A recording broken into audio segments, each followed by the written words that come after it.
ನಮಸ್ಕಾರ. ನಾನು doctor Pratap Kumar, senior consultant in reproductive medicine and surgery. ನಾನು ಕಸ್ತೂರ್ಬಾ ಹಾಸ್ಪಿಟಲ್ ಮಣಿಪಾಲಲ್ಲಿ ಕೆಲಸ ಮಾಡೋದು. ಕಾರ್ಕಳಕ್ಕೆ ನಾನು ಮಂಗಳವಾರ ಮಧ್ಯಾಹ್ನ ಬರ್ತೇನೆ. 2 ಗಂಟೆಯಿಂದ 4 ಗಂಟೆವರೆಗೆ ಇಲ್ಲಿ ಇರ್ತೇನೆ. ಬಂಜಿತನ ಅಂತ ಹೇಳ್ತೇವೆ, ನಮ್ಮ ಇನ್ಫರ್ಟಿಲಿಟಿ ಅಂತ ಇಂಗ್ಲೀಷಲ್ಲಿ ಹೇಳ್ತೇವೆ. ಅಂದರೆ ಒಂದು ಗಂಡ ಹೆಣ್ಣು ಮದುವೆ ಆದಮೇಲೆ 1 ವರ್ಷ ಆದಮೇಲೆ ಗರ್ಭಿಣಿ ಆಗದಿದ್ದರೆ ಅಂಥವರಿಗೆ ನಾವು ಏನೆಲ್ಲ ಮಾಡಬೇಕಂತ ಸಲಹೆ ಕೊಡ್ತೇವೆ. ಈಗ ಗಂಡ ಹೆಂಡತಿ ಒಟ್ಟಿಗಿದ್ದು ಏನು ಕಾಂಟ್ರಸೆಪ್ಷನ್ ಮಕ್ಕಳಾದಾಗೆಲ್ಲ ಯಾವುದು ಯೂಸ್ ಮಾಡಬಾರ್ದು. ಆವಾಗ ಮಾತ್ರ ನಾವು ಅವರಿಗೆ ಬಂದಿತನ ಅಂತ ಹೇಳ್ತೇವೆ. ಈಗ ಒಂದು ಹೆಂಗಸರಿಗೆ ಪ್ರತಿ ತಿಂಗಳು ಮುಟ್ಟು ಬಂದರೆ ತಾನಾಗಿ ಮೊಟ್ಟೆ ಬರುತ್ತೆ.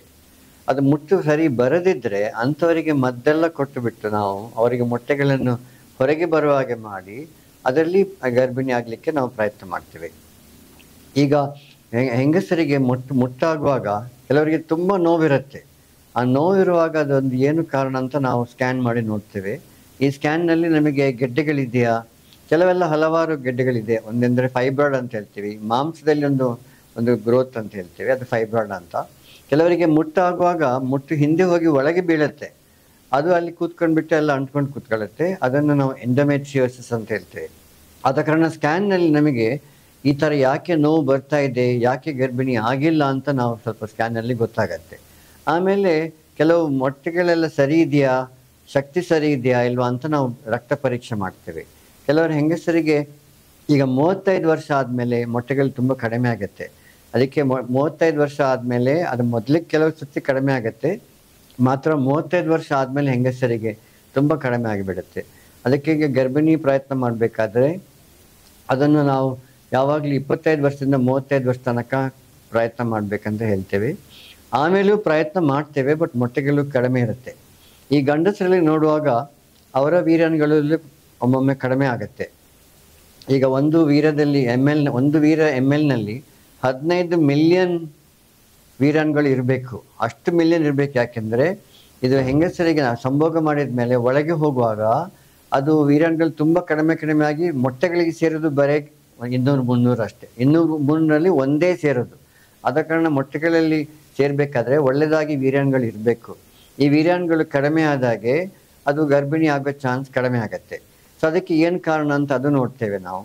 ಈಗ ಎರಡರಲ್ಲೂ ಪ್ರಾಬ್ಲಮ್ ಬಂದರೆ ಎಲ್ಲ ಕಡೆ ಏನೆಲ್ಲ ಕೆಲವು ಸತಿ ಹೆಂಗಸರಿಗೆ ಈ ವೀರ್ಯಾಣು ಅಂಡಾಣು ಸೇರಲ್ಲ.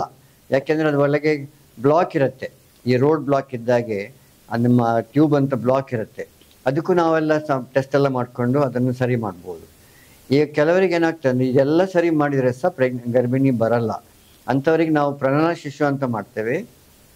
ಅದೆಂದರೆ ನಾವು ಈ ಪ್ರಣಾಳ ಶಿಶು ಅಂದರೆ ನಮಗೆ ಈಗ ಭ್ರೂಣ ಆಗಬೇಕು. ಆವಾಗ ಹೆಂಗಸರ ಮೊಟ್ಟೆ ನಾವು ಹೊರಗೆ ತೆಗಿತೇವೆ, ಗಂಡಸರ ವೀರ್ಯಾಣುಗಳಿಗೆ ನಾವು ಹೊರಗೇನೆ ಸೇರಿಸಿಬಿಟ್ಟು ಹೊರಗೇನೆ ಭ್ರೂಣ ಮಾಡಿ ದೇಹದಲ್ಲಿ ಏನು ಒಳಗೆ ಆಗತ್ತೆ ಅದನ್ನು ನಾವು ಹೊರಗೆ ಮಾಡಿ ಗರ್ಭಕೋಶಕ್ಕೆ ಹಾಕಿ ಪ್ರಯತ್ನ ಮಾಡ್ತೇವೆ.